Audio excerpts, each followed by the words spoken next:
friends, welcome to day 37 of 100 Days of Pockets, hosted by Cindy A. Lewis. In collaboration with her, I have created this folded flip-up pocket. There's a nice little way to flip this up so you can write underneath, and then we have a nice little pocket in the front here. I used a master board to create a tag, but also I have a secret little pocket right in here. Because of the way we folded our paper, we were able to get a little secret pocket in there. So my friends, if you'd like to see how I did it, hang tight. Please be sure to check out Cindy A. Lewis if you have not already, and check out my description box for the booklet that she created so that you can have instructions on how to make 100 different pockets. Today you will need a 6x6 or 8x8 square piece of paper. I have two here because one is going to act as a journal page. You'll also need a bone folder or a scoring tool, glue or tape, inks, stamps, or embellishments. Now this is going to act as the flip pocket.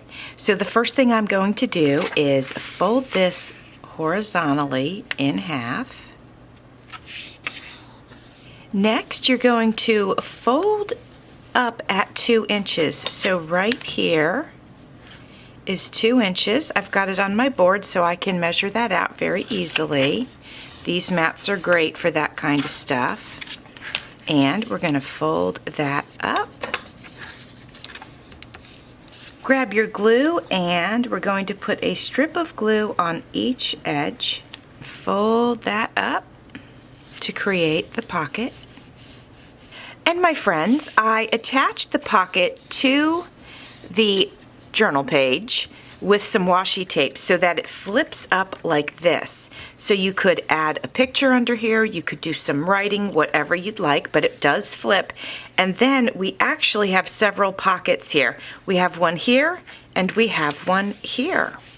Now if you wanted to, you could glue this edge right here, but I'm going to leave mine open so that we can slide something in. I have this master board. This was a piece of a master board, and I think it's a perfect tag size, and it'll fit right here in this bottom pocket. And now we'll find something that can slide in here. I found this tag, and I can slide this right into this pocket. It snuggles right down in there so that you can still flip it up. Just so you know, if you have a flip-up tag like this, if you put a tag inside of it that's too tall, it will impede the flipping part and you won't be able to do that, okay? So just make sure it fits in the pocket nicely. This was day 37 of a folded flip-up pocket. Please go check out Cindy's channel, see what she came up with today, and thanks for watching. See you soon.